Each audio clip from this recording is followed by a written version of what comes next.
Alright, boys and girls, guess what I have here? That's a Chris Michalek harmonica. And it's worth $300. I've got it from a friend of mine who, well, I'm not sure exactly, but as far as I understood, he has bought some $150 harmonica from Chris Michalek, and then he did something for Chris that made him offer to make it the best harmonica he could. And now I will try to, show what's it like to buy a harmonica for $100 from Chris. Okay, first of all, the look. It looks quite nice. Judging by the look, the covers have been opened and slightly arced. The comb is some sort of homemade wood comb, or maybe composite, I don't know. Hard to judge, probably composite because of the stripes, and the stripes are more or less the same. It's all very smooth. He has used some sort of six-sided screws, probably for me not to open it, but I'm gonna open it anyway. And besides this, yeah, it's a marine band, all smooth and round. Okay, how it plays. Before I play anything on it, I must say I'm gonna get beaten for this, but it stinks. I don't know what sort of thing he puts on the comb, but it stinks. For real, man. This has been in use for over a year, and it's still almost I don't know, it's impossible for me to play it. I wouldn't be able to play it at all because of I don't know what sort of smell it is, but it smells like some sort of chemical solution. It really makes me cough when I inhale through the comb.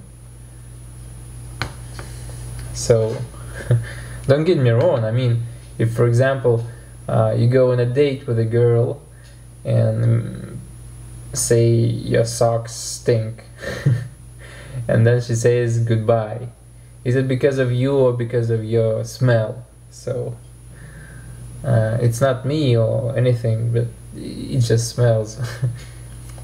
So how it plays. First of all, as I said, it's been in use for about a year now, or so, maybe less, I don't know.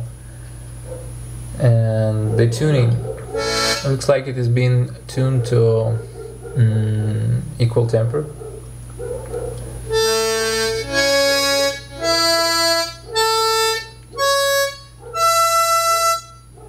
Already got out of tune. The higher you get, the worse the sound.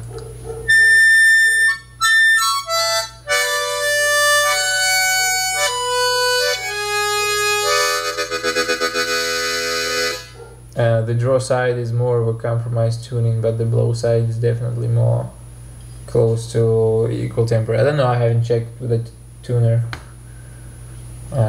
Probably I'm not gonna do this right now. So what can I say?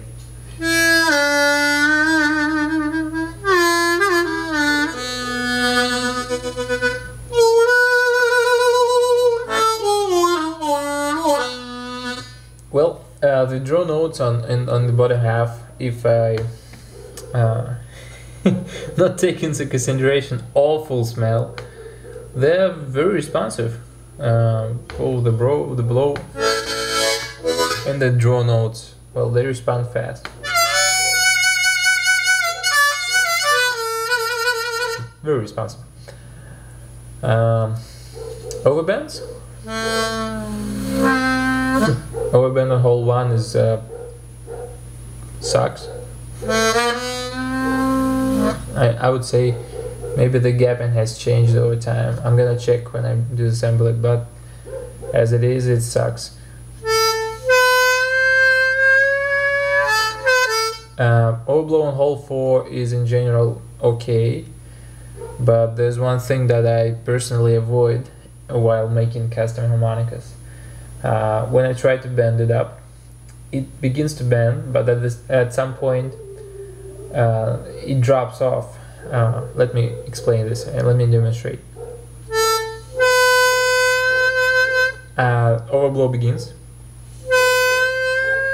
then bends up, and then it drops off with that, you know, weird sound. I prefer overbends to be bendable up and then for them to fade into some sort of, you know, sniffing sound. Like I'm gonna show this when I'm through with the custom 1847 for Leonid. Overblow on hole 5 is probably, I don't know, probably gapping, but as far as I can see, it's pretty leaky. Like on a stock harmonic, I would say. Hole 6.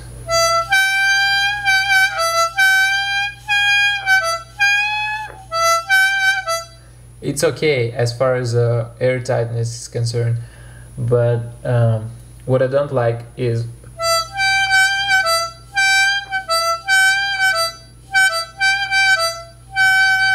well, it's alright. There's some pause between the time when you begin to blow the note and the time when it actually responds. So that's one thing I don't like. Overdraw on 7 is perfect, but it's done with a pretty extreme gapping, I suppose, because the normal draw note is not that fast as the overblow. Overblow on hole 8 is non-existent. Hole 9 exists, but squeaky. Hole 10 also non-existent. Well, possible with a squeak.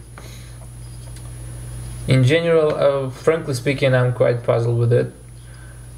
The response on draw notes in the lower register is superb, but the thing that Chris was promoting, I mean, use for overbends is well, it's all right, but I don't know, not for $300. I think. Maybe when I open it up, things get clearer.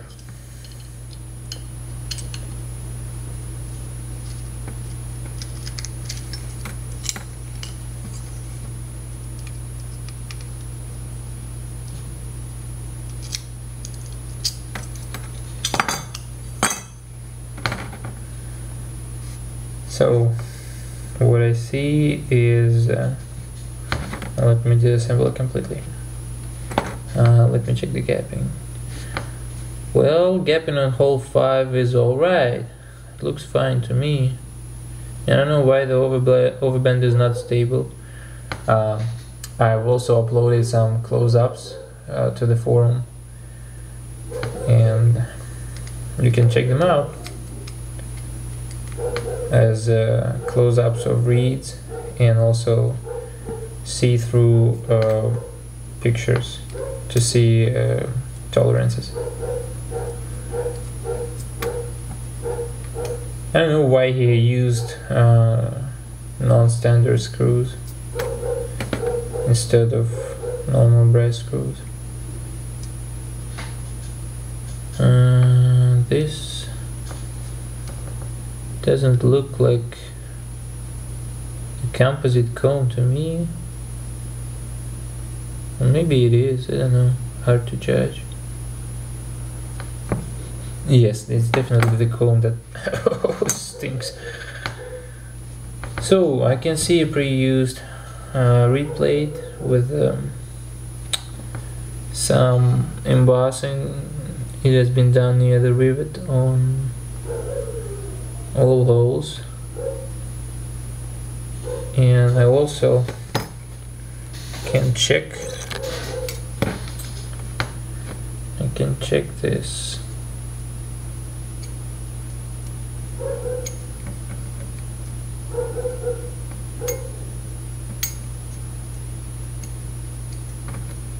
Yeah. What I'm doing is I'm checking.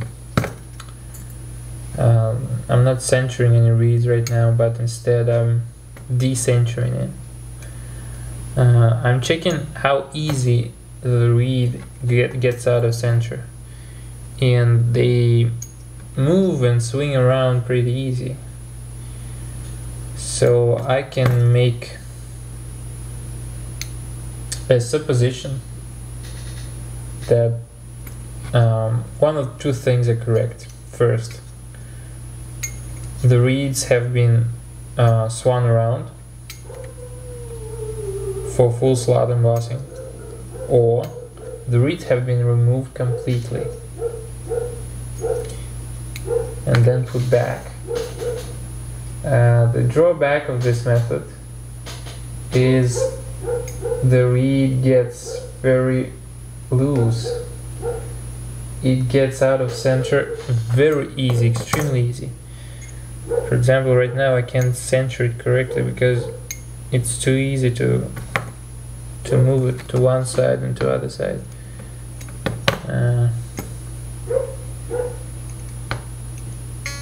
Yeah, now it's centered. Let me see the other side. Well, by the look of those rivets, let me check the draw plate. It has been sanded. I can see this on the reed heads. It has been sanded. I don't know.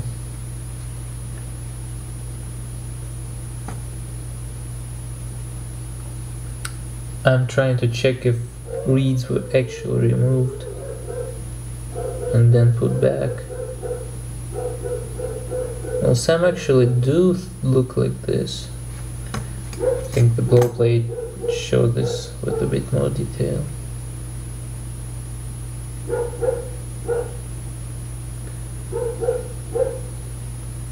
I think they were, because, well, I'm not sure if you see this, but around the rivet heads I see places with places that are lighter than the rest of the reed, which means that he is likely to have them removed, and then for some reason he needed, yeah, probably I know the reason, because he has removed them and then put back.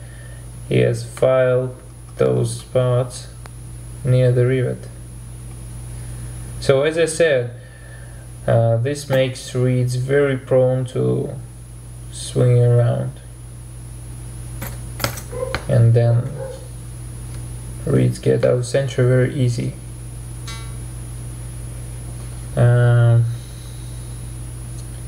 I don't see any special arcing.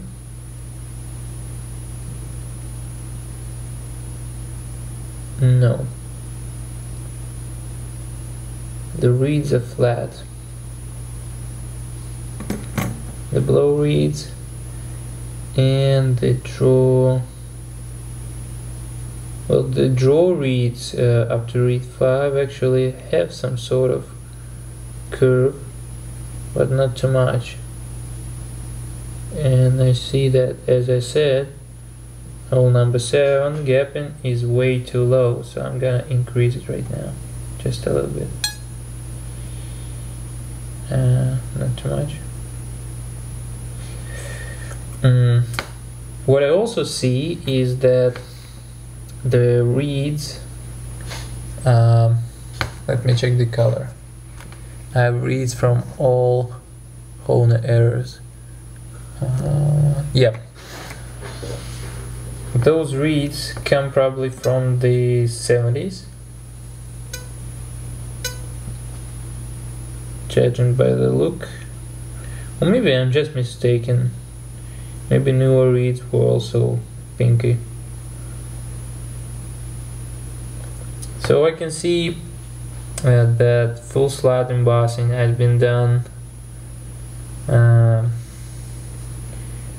on the top drawer reeds for 4 of them, and that was a different kind of embossing. I've checked tolerances on the lower drawer reeds, and near the rivet the tolerance is very, very, very precise.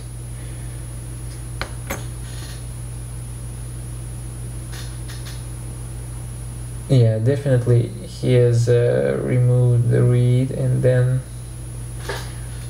just judging by the look of it,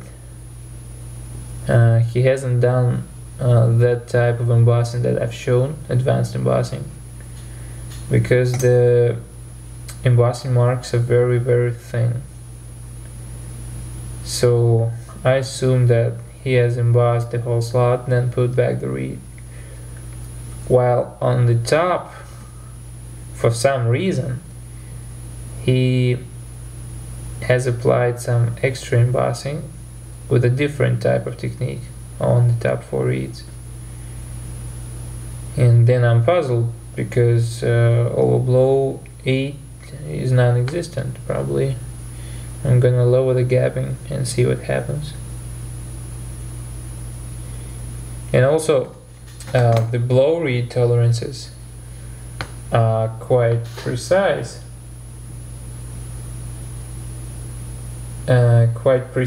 But in some places I see holes in the middle, which means that this embossing was done by hand, and I think this proves the fact that Chris didn't have an embossing tool.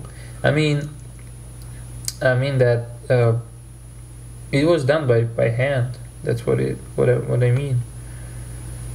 And also this leaves me puzzled why, for example, embossing on hole 5 sucks. Because embossing was done quite well, except for the hole in the middle, and one blow is also one blow has a too wide gapping. I'm gonna decrease it a little bit, and then recheck.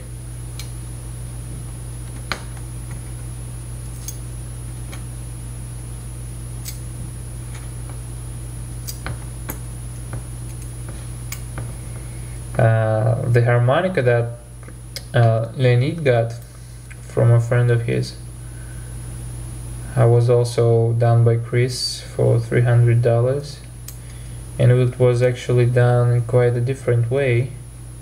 I saw a nail varnish on the rivets, and we also saw that embossing was done only near the rivet, and the rest of the slot was completely unembossed.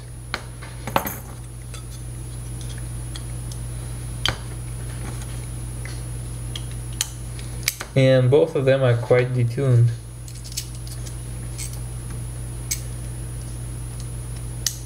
Which means that if you want to play it, you have to fine tune it again. And because it's a brass harmonica, you'll have to fine tune and then check gapping, check everything. So basically you have to do lots of work. That's why I'm with the 1847s, which do not detune over time. Alright, let me torture myself with the smell once again.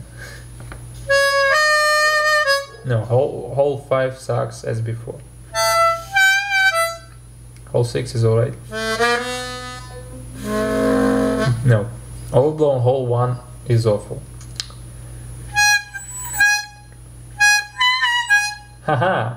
Now it's funny, because I have just slightly increased gapping on hole 7 and the overblow doesn't sound, which is puzzling because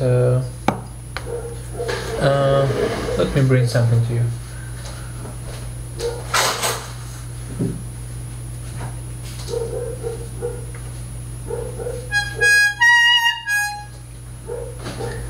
Well, this one is a special 20, a very old one.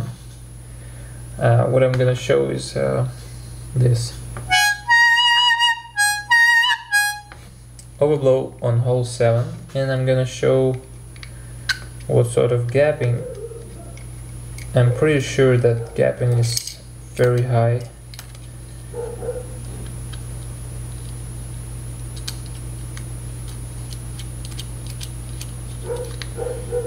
I really have no idea, but I just know myself, and probably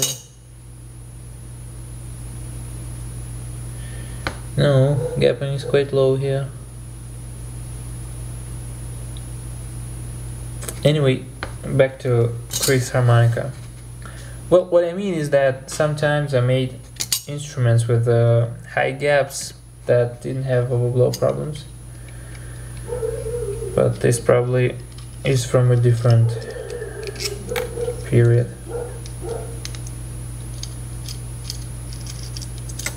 Well, I'm very curious because didn't increase it much, just slightly. Well, for example, right now it's pretty low, and now overblow is back, but as I said, the normal draw sound suffers from this. I'm using this tool to gap, by the way, which can be found in all sorts of women's shops where they sell where they sell stuff for sewing and knitting.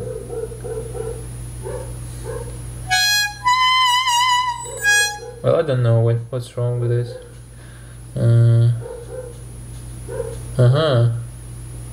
At this angle, I see that those lines, I don't know if you see them, those lines near the rivet actually are done with something, those are very straight lines, by the way, and they have a small groove, and I think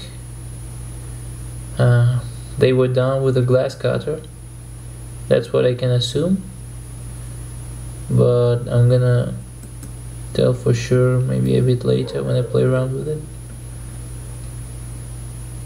And those reeds don't have those lines.